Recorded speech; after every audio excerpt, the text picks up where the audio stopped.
அஸ்ஸலாமு அலைக்கும். அல்சியா சேனல்.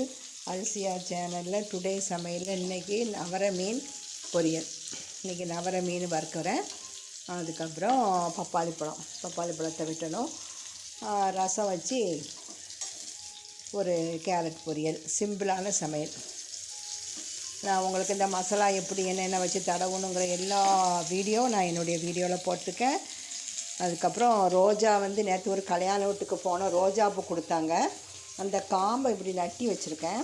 இது 2 நாள் ஆனதுக்கப்புறம் லைட்டாக வேர் வருதான்னு பார்த்துட்டு இதை அப்படி நட்டி வைக்கிறோம். நிழலில் வைங்க. துளிர் வந்ததுக்கப்புறம் நான் அடுத்த வீடியோவில் காட்டுறேன்.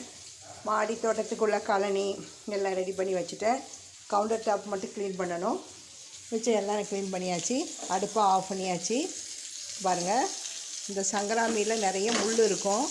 குழந்தைகளுக்கு பார்த்து தான் கொடுக்கணும். பிச்சு கொடுங்க.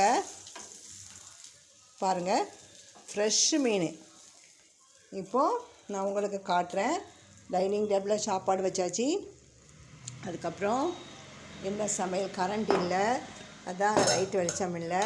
கேரட்டு பொரியல், சூடாக ஒரு ரசம், அதுக்கப்புறம் சுட சுட சோறு. இப்போ கரண்ட் வந்துட்டான்னு பார்க்கும்.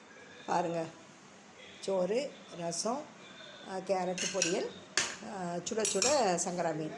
இதுதான் டுடே சமையல். பப்பாளி பழமும் நறுக்க போகிறேன், நறுக்கி வைக்க போகிறேன். இது மாம்பழம், இது செந்தூரன் பழம். இதெல்லாம் ஒரு ஃப்ரூட்ஸ் சாப்பிடணும் தானே.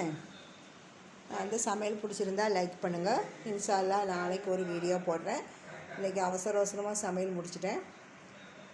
வெளியே போகிறனால உங்களுக்கு சமைச்ச இதை காமிச்சிருக்கேன். நீங்கள் லைக் பண்ணிவிட்டு பாருங்கள் இந்த சேனலை. அஸ்ஸலாமு அலைக்கும். சப்ஸ்கிரைப் இதுவரை பண்ணாதவங்க சப்ஸ்கிரைப் பண்ணிவிட்டு பக்கத்தில் உள்ள பெல் போட்டிருக்கோம். அதை நீங்கள் டச் பண்ணால் நான் போடுற வீடியோ தினம் உங்களுக்கு சேரும்.